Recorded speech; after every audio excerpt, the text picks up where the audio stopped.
Hey, this thing looker. Welcome to the What Project. We are going to take a look at our 6th, 7th, and 8th encounter, all submitted to the What Project by one man, Mr. Russell Miller. We're going to check out his YouTube channel here in just a second. This first encounter happened around Jasper, Texas. And if I zoom back a little bit or a lot, we can see that Jasper is well down south from Dallas-Fort Worth. It is not far from the Texas-Louisiana border and not far from the Gulf Coast. So, man, we are talking about hills, trees galore, lakes, creeks, and even swamps down in this area. People have recorded Bigfoot activity, Bigfoot sightings, swamp ape encounters down here, and even dogman. So, man, this area is ripe. Okay, here is the first encounter. It's on YouTube. Come give Mr. Miller a subscribe and a like. This was recorded back in 2019 around Jasper, Texas. Mr. Miller bought this property to live on, and surprise, it sounds like it already had some tenants there. Let's have a listen.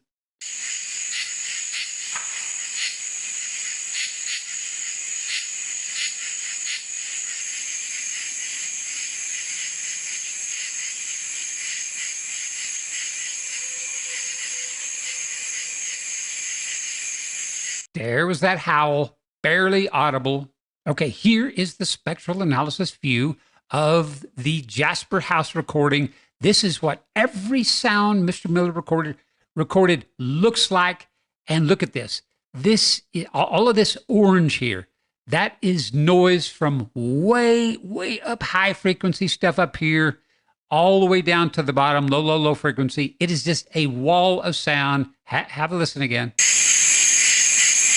I don't know what this heavy band is here. I don't know if that's crickets, frogs. I don't know what it is, but man, it is loud. And that's just how Mother Nature is sometimes. Sometimes Mother Nature can be louder than the big city. And so it was impossible to try to clean all of this up and get down to our howl, which is down here. So I just kind of took a chainsaw approach and just ripped all of that noise out that I could. And so have a listen to what I came up with. Here's the howl.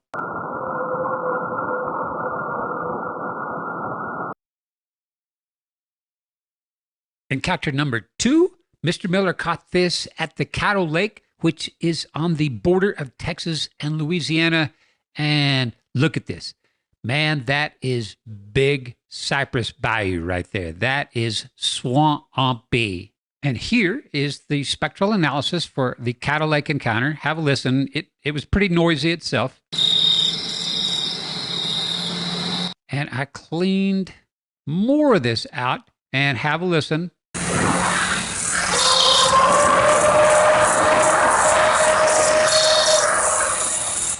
That is a bone-chilling howl, and I'm going to show you something really unique about this howl, this vocalization. And for our third and last encounter for Mr. Miller, he was sitting on an abandoned bridge around Shepherd, Texas. And if I zoom back from there, we see it's just below Livingston Lake and just above the Houston area. Okay, so here is the spectral analysis for the bridge howls. I've got it cleaned up as best as I could. I've amplified the vocalizations themselves. Have a listen.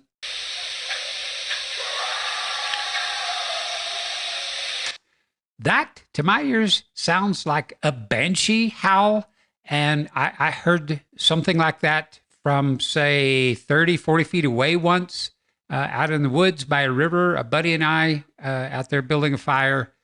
It's the type of sound you feel, and it took me a good 20 years to wrap my mind around what we heard that night, because I didn't believe in Bigfoot. I was as big a skeptic as some of you. It was impossible for me to think that I had an encounter, but I did. Now listen to this.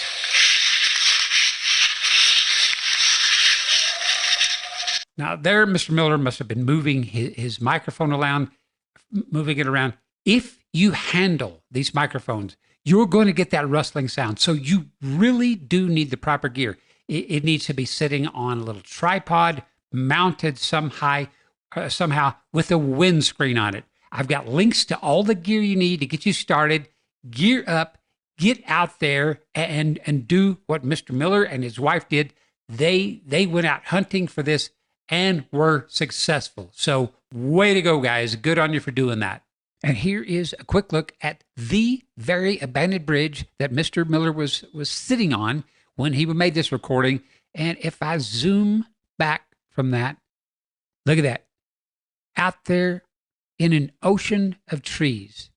I mean, the perfect hiding spot for a large species that most humans would never, ever see, never, ever encounter. And yet, we can hear their vocalizations and record them. And that is what the Whoop Project is all about.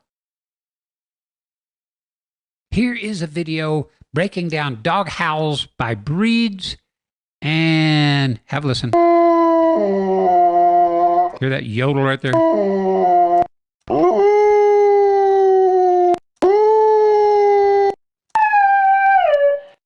And notice that with every single different dog breed howl, look, you see them start up higher in pitch, and then it's constantly moving down and down and down, lower in pitch, and then at the end, it usually has a kind of a fall off or a yodel at the end.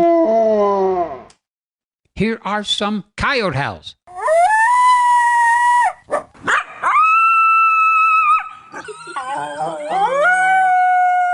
Look at them. They all vary wildly in pitch, and all of them, dogs and coyotes, at the very end they all fall off in pitch. And not just a little, but fall way off in pitch. And there's also generally a big ramp up in pitch. Now, compare all the wildly varying howls of dogs and coyotes versus the Jasper House recordings of Mr. Miller. And they're kind of hard to see. There. Look at that vocalization.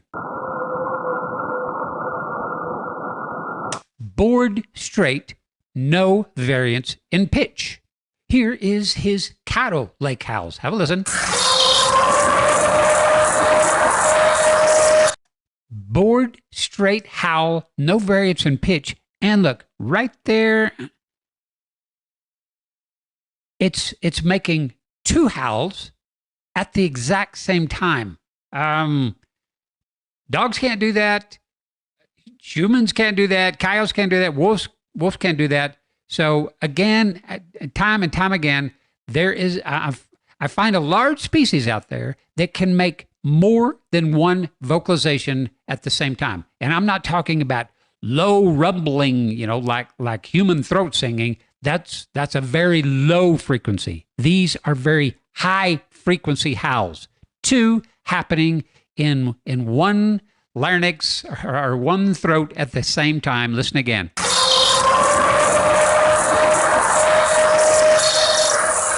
Amazing.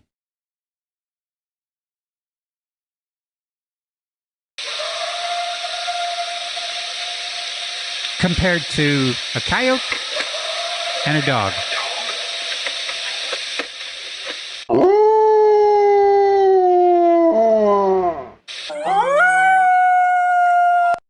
So whatever is making these vocalizations, it doesn't match any known species in North America or anywhere else in the world that I've found, because it's a vocalization. It's a huge voluminous howl that does not vary in pitch at all.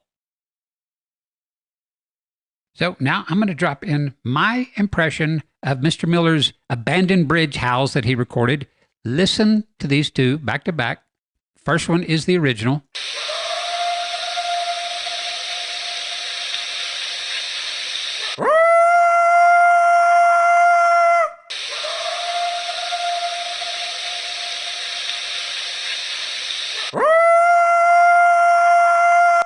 So I at least got close to the sound. But then when we use spectral analysis and we see these sounds under the hood and see the sonic fingerprints, we see the huge difference. Look at mine at the very end. Mine, just like dogs, just like coyotes, at the very end, it takes a radical jump down in pitch. That's as the last of the air in our lungs is blowing past our vocal cords. This just naturally happens. And we see it again. Here, let me scroll over here to the dogs. Look at the coyotes. Same thing, drops way down in pitch. So all known animals, when we're howling, we just naturally have that drop off in pitch. But whatever Mr. Russell captured here, it does not have that fall off at pitch in the end. It has a vocalization that does not vary in pitch whatsoever. And now to all the people who swear that anything they don't understand or can't explain away must have been done by AI, could AI have done these howls? And the answer is no, a definitive no, AI couldn't. AI isn't some genie in a bottle that can conjure up anything you wish. AI, at its very heart, it is just a computer program. It has to be trained. It has to be given reference samples of what something would sound like or what something would look like. And since there aren't readily available catalogs of Bigfoot or swamp ape howls, then AI would have nothing to go by. And besides, there wasn't AI 8 years ago when these videos were posted. So it was not AI. Next objection, how is it that this Russell Miller guy was able to record these 3 different recordings? It's got to be a fake. And the answer to that is, if you got off the couch and went out to some of the creepiest, loneliest, squatchiest places on the planet and sit out there for hour after hour, night after night, year after year, and you had a recorder there while you were doing it, you just might hear something that would freak you out. It's happened to me in my life. It's what sent me down the path of becoming Think-A-Thunker. When you are out in squatchy places, things can happen. And now for every skeptic's favorite objection, it's just a fake. Okay, prove that it's a fake. If you have actual proof, actual evidence that could show us all how this is fake, then present it. Make a video and show us your proof. But you and I both know that you will never do that because you have nothing. So you might think it's a fake, but that is only your opinion, and you know what they say about opinions. Let me show you this. The reason I do all of this using spectral analysis, some fairly expensive software, is because we get to see not only just the vocalizations, but we get to see the ambient background noise surrounding those vocalizations. And we can look at this entire recording and see that all the ambient noise, all of this blue and orange speckly stuff, it's all consistent. And look, if I dropped in my impression of that howl again, there's mine. Look, all of a sudden, right here, you can see the background noise changed. So that is how easy it is to spot audio that's been faked. And I have busted people in the past who have faked audio. But Mr. Miller's audio, all the ambient background noise was consistent, and it was not faked or doctored. Okay, so let's wrap up on this. So we see now that Mr. Miller's vocalizations from 3 different encounters don't match any known species in Texas, in North America, don't match humans. These vocalizations don't even match any species on the planet. And yet, look at them. Here is the Jasper House. Here's the Caddo Lake.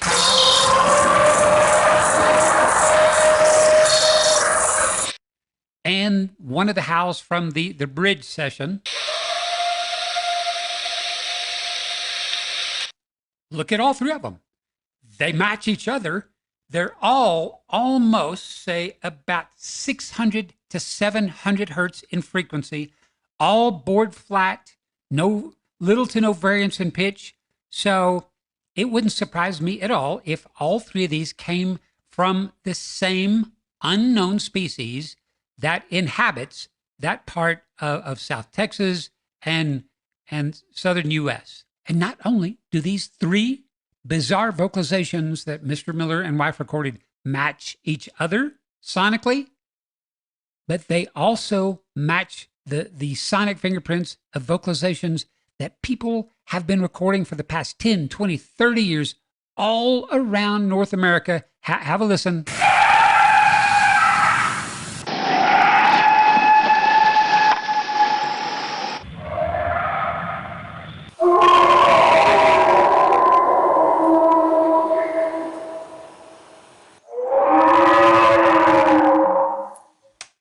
I believe that we are hearing variations of a very similar species, large, wild, incredibly intelligent, incredibly resilient and adaptable. And all of these share the same sonic fingerprints that you won't find from any primate or any large mammal or predator anywhere in the world. So we are looking at proof that there is something out there, guys, something unknown that science refuses to even discuss. Because for one, how can science discuss something that they will never in their lifetimes be able to find? Seeing them, studying them, capturing one is impossible. And I only say that because billion-dollar TV networks have spent decades now trying to do that and haven't filmed one of them one time. All TV network can do is fake results. The only thing we can do is take what this species gives us, which is they let us hear them. So you guys keep getting out there and keep getting better with your gear, get better gear, and record the best vocalizations that you can. Submit them to me. I'll clean them, enhance them, and put them through the test here, and then see if they match others. And before too long, we're going to start having enough of these verified vocalization encounters that when we plot these on the map, we're going to start seeing some patterns, possibly travel patterns, where these things migrate, what time of year. We're going to learn more than we ever have before. All right, everybody. I think this was an incredible thing Mr. Miller and wife have done. Keep going, guys. Get better gear. Get better with it. You're doing something amazing. All right, everybody. Thank you so much for watching. Special thanks, as always, to my patrons and my members from my Think of Thunder channel. You guys are the only support I have at this time for the Whoop Project. Thank you guys so much. I believe this is incredibly important work. All right, everybody. Take care.